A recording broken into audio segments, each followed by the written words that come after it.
without going too deep into it, obviously the news of Purcell recently, Rugby Purcell, and obviously Paul Green as well at the moment. Is a big issue at the moment is mental health. It's always been an issue, but I think when these situations happen, I think it brings like a red light to the situation. So that's why I brought you today to kind of talk about it, Keiran, because something that's close to my heart is mental health, and obviously there's all levels of mental health. A good day and a bad day is mental health, but kind of you would. And as I hold you in a kind of a high regard, and a lot of other people do, especially in the community, what are your thoughts on it all? I think mental health's a label.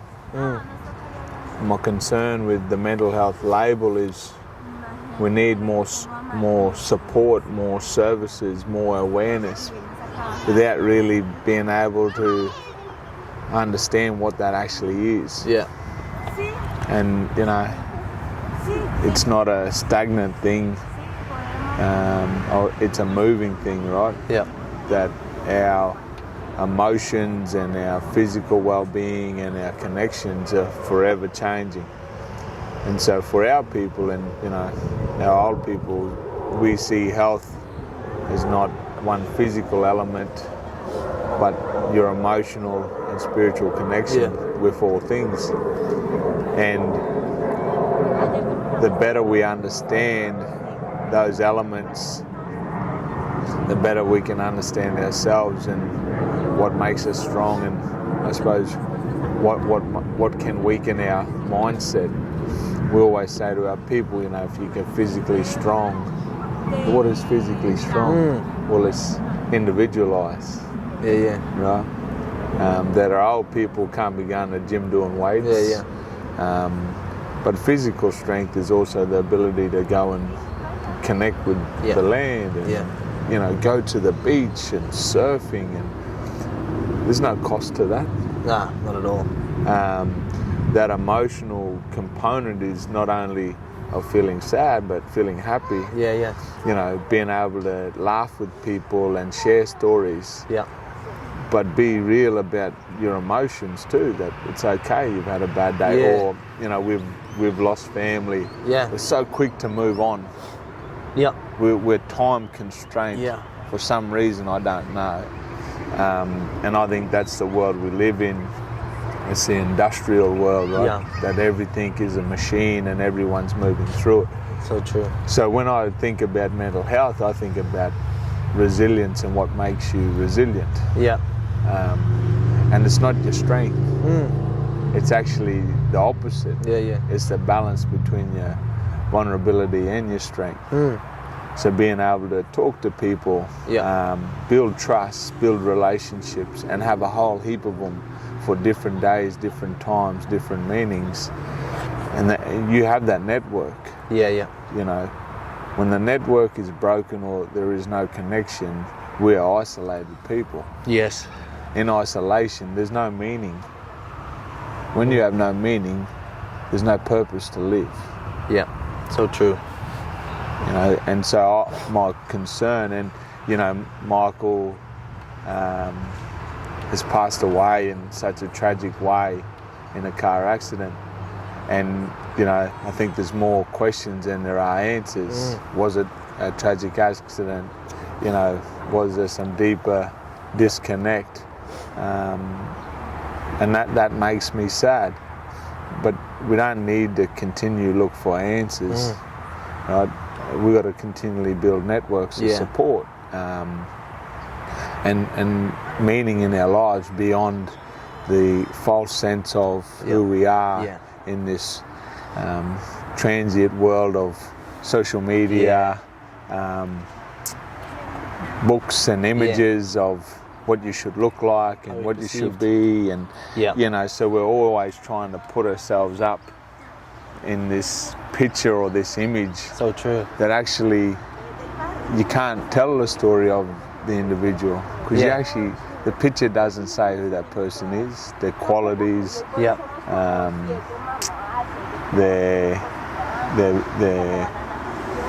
likes and dislikes. 100%. So for us, I always think about mental health the components that make us healthy, do we spend enough time on them? Do we teach them from this age?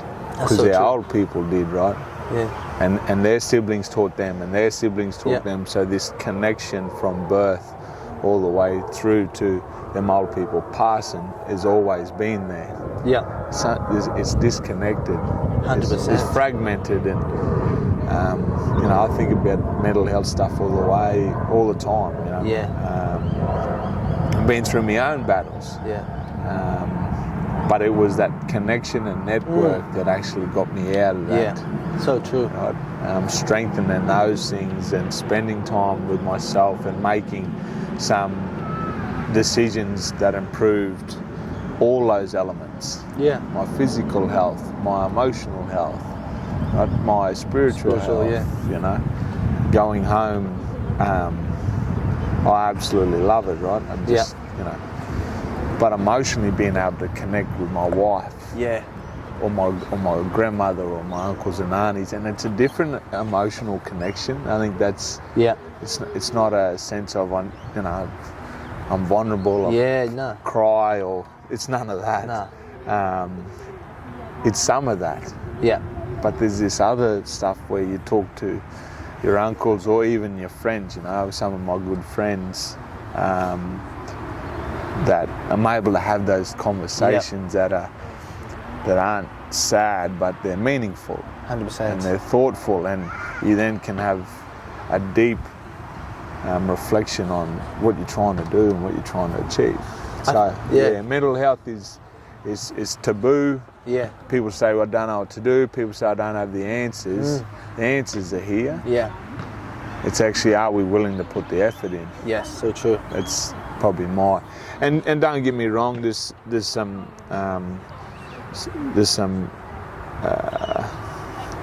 mental health issues that are much deeper than that. Of course. Through our human DNA and where we come from and so forth, and so there's some psychological damage that needs expertise, and we can't shift away from that neither. I think that there's an imbalance there, though, that everyone needs a psychologist or a psychiatrist, or every kid needs Ritalin and everyone's got ADHD. I don't. It's crazy, right? When I think about that as well a lot, like as in, you know, your kid's too hyperactive, all right, well, or, you know, you've got too much energy, well, no, it's maybe you just you're more of an outdoors, you need to get outdoors a bit more. You're a boy that's you're just maturing. Yeah. Your mind's racing a lot. Okay, well you can do a lot of things with that. You can actually put it into actual steps to be more dominant in approaching goals, or however, instead of just sitting there going, they've labelled me this, so no, I can't do this. I'm in this box. I'm in that box. And it's something interesting you said about death. You know, so many people are in a rush to move forward and forget about it, or don't want to sit in it. But it is something powerful in sitting in it, because you're addressing it. If you don't address it, you know, we have these habits then of turning to drugs, to alcohol, to going down toxic paths. And it comes in, for myself, like you talk about, you've had your own experiences with mental health, and so definitely have I, with injuries. But like you said, the common thing that got me out of it was community, was people, the right people around me. And they didn't have to say too much to me. It was just being there, being present with me, and just letting me release whatever was going through me at the time. And that was, and then over time, then you start feeling more comfortable in that space. And then before you know it, you know, we're actually sitting here being willing to be vulnerable. We're leaving you recharged. Our cups are full, as they say. And I just think it's something in all of that. And exactly what you're saying, Keiran, about this whole labelling thing. It's not so much labelling thing. I think the mental health is, you know, that's what it's called.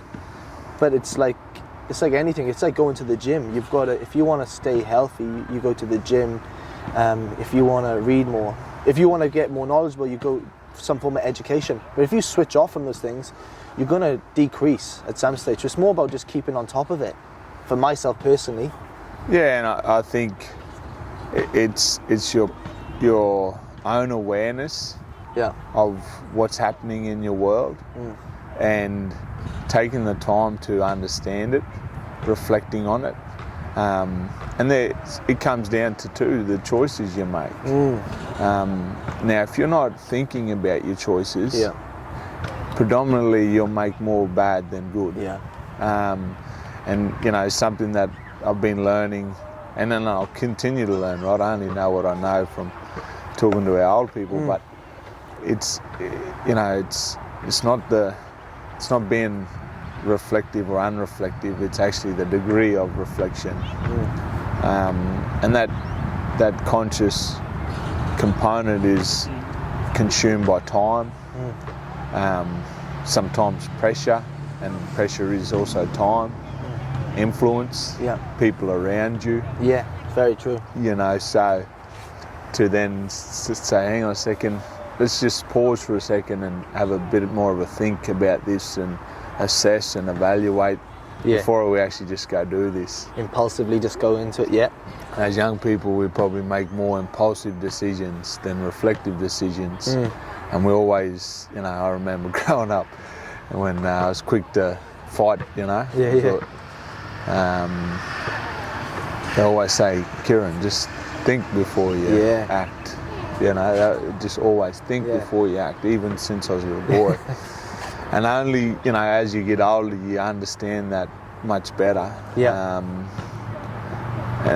The problem with that is only a few people were saying it.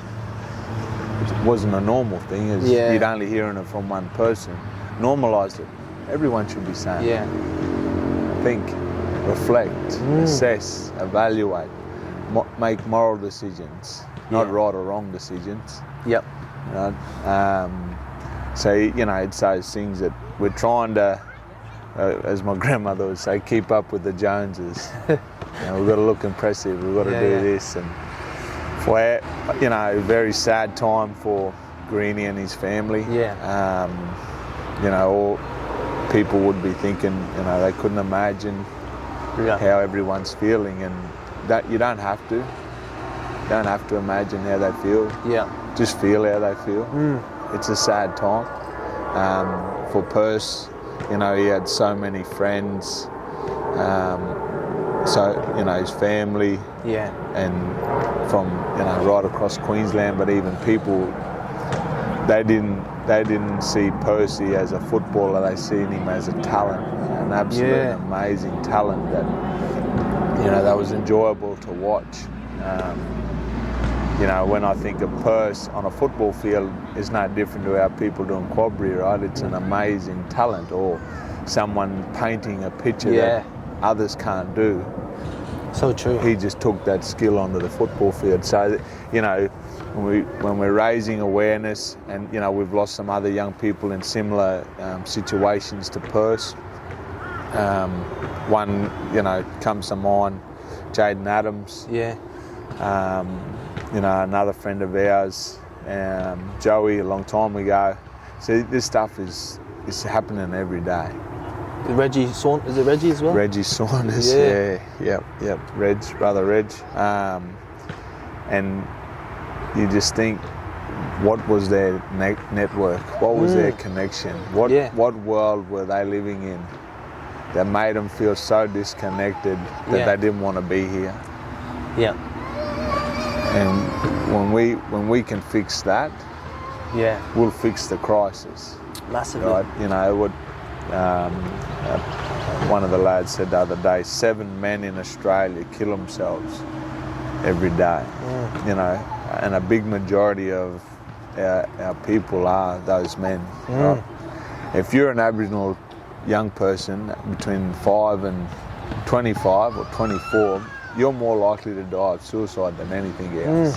Well, that's crazy, right? That's not culture. That's never been part. You never grew up thinking about suicide.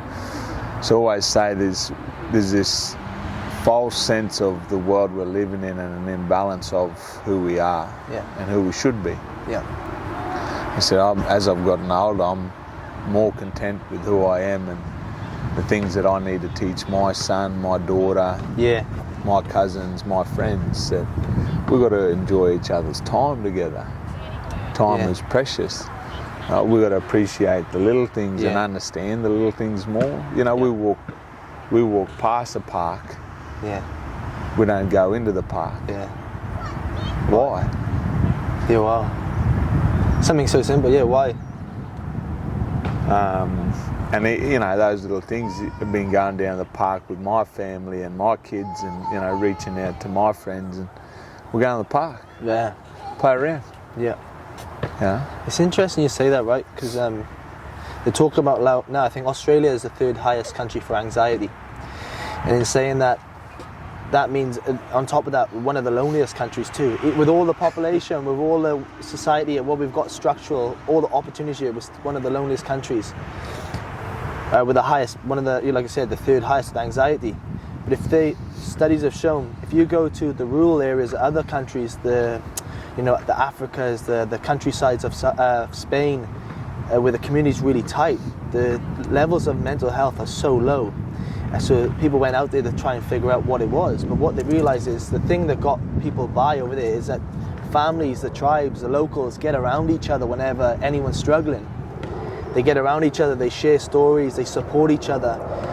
And that's what I mean, we're so invested in ourselves at the moment that we actually haven't got time to sit with each other and give an hour of our time to just catch up and vent whatever it is that's gone through us. And an interesting thing you said earlier was about who are the people you hang around. And it's a saying, show me your friends, I'll show you your future.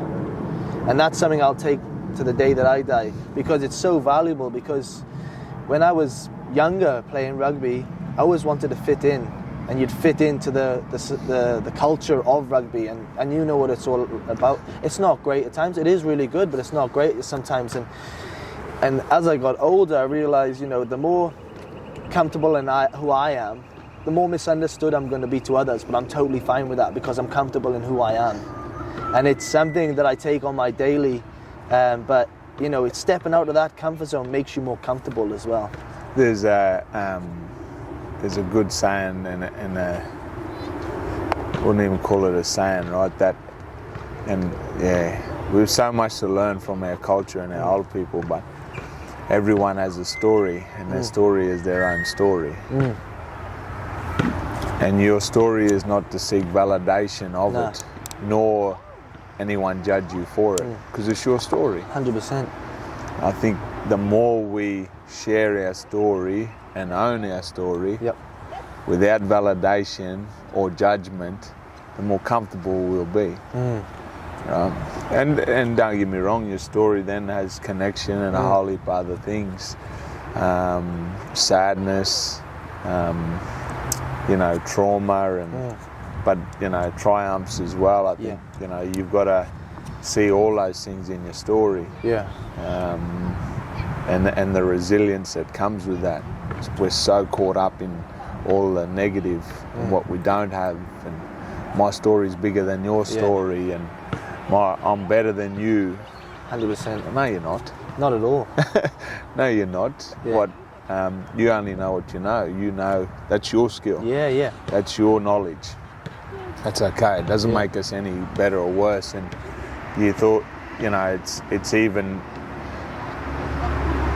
those communities, there's no power. Power of control. Power of substance. Power of making things happen. So there's no control in what you're doing. Only thing they're controlling is their relationships. And how they get around their family. And so when a baby is born, that baby is special and sacred. That when death comes around, and death's part of life, but death is only one part of it. You know, your spirit lives on, and it lives on in the land, but it's for us. We've got to spend more time in those periods, and actually acknowledging them and appreciating them. Right? And as I said, for Purce, you know, a funeral isn't the only time to grieve, right? There's going to be ongoing times that will remind you of that special person, and we can't just shut it out. 100%. Talk about it. Remember that time Purce done this, or remember that time Greenie won the 20 feet, you know, like, what, you know, it's that's still grieving. It's still celebrating. It's like, oh no, let's move on. Yeah. You know, it's and we, as I said, we still talk about those young people and those men in our lives that have passed away, and the women. Yeah. But if we don't talk about them, we just, you know. Yeah. Just pushing them deeper down. Yeah, it's not good. Yeah. It's good, mate. I appreciate you coming today and talking about this, because, like I said, you are a big part of the community, and for someone with your stature to be vulnerable and be open, it's just the start. And, you know, there has been a lot of topics on this for years, but I think, you know, that we just keep putting it out there for the people to know and hear about this, and be okay to reach out and talk, because there's so many networks. We did a talk yesterday with the football team of a story about vulnerability, and setting up people with journals, so a 12-week journal where it's just really basic things, you know, drinking 3 litres of water a day, sleeping a minimum of this a day, cutting out sugar out your life, real easy things. But, you know, instead of going for that magic pill to feel happy, or that Band-Aid effect, or whatever it is, some materialistic thing, it's really drinking water, which is free, you know, going out for a walk, that's your exercise for the day, eating cleaner, really basic things that you've been doing for years, you know, and you've been pushing it out there. But I think people get lost in the fundamentals, and you, like I said, talk about society with social media, this and the other. It's all about the one-up game. It's all about, do you know what I mean? Science and research does the same thing, right? Yeah. That it's who's come up with the new great idea, or who validates this evidence, and, you know, your name gets in a book, and your name gets scribed. Yeah. You get an award. Right? Some of that's bullshit. Yeah. Sorry. You're all right. Because, you know, research comes from what's already existed. Right? Science is bringing those things together. Yeah. In today, it's not something new in such. It might be new, that part of it, but it's actually a combination of other things. Yeah, yeah. Right? You know, a soft drink is a combination of things coming together to make a sweet and unhealthy thing for us, right? But water is naturally from our environment. Yeah. We put water in soft drink. Yeah, exactly. You know, combination. We grow sugar cane that comes from the land. So you see those things, but everyone is new idea, the best idea, the biggest money, you know, the best clothing material. You know, like it's. Oh, what label you got on? You know, and it's interesting. That. Wear things because they're comfortable. Yeah. Right. Wear things because they protect you. Wear things because they keep you warm. Do things because they're the right thing to do for others, and many others.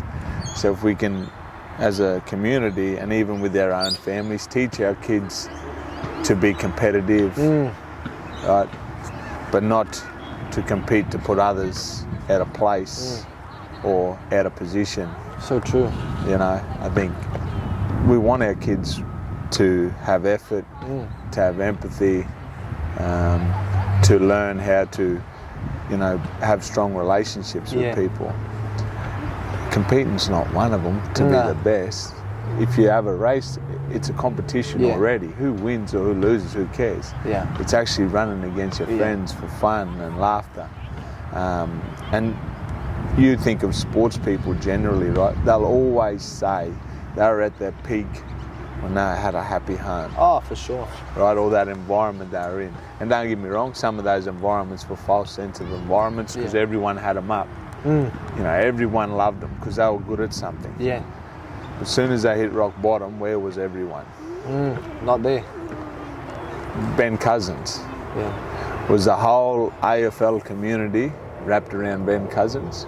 Or was that a network support? Because Ben Cousins ended up jail. In a bad place. Yeah, yeah. Where was that support? It's good while he's a good AFL player. They loved him then. You know, and don't get me wrong, there was people in that community and that network that would have been trying to reach out. Yeah.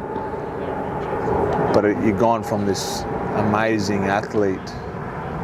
Take that away, you're still a person. 100%. You're still a human. You're still a father, a brother, a sister, uncle, auntie.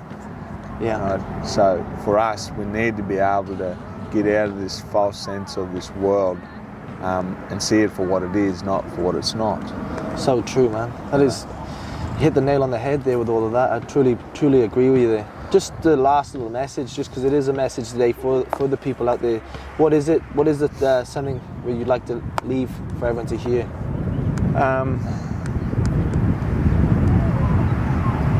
Let's stop being aware of mental health and start addressing mental health by strengthening our relationships and our networks. Yeah. That no one should feel like they don't have any support. Yeah. And talking is not the answer. Some people don't want to talk. Exactly. And you said that earlier. It wasn't a matter of the fact that you could talk to someone, it was the fact you felt that you had a network beside you. Right? So for us, we need to strengthen our relationships, work hard on them, and strengthen our networks. I think do those things and enjoy the simple things in life again. I think COVID's taught us that. Hopefully we don't go the other way, but COVID slowed us down and said, geez, we miss connecting with people. So true. We miss connecting in the park and playing. So I would say let's make sure our energy's there, right? Legend, mate. Keiran, thank you so much, boss.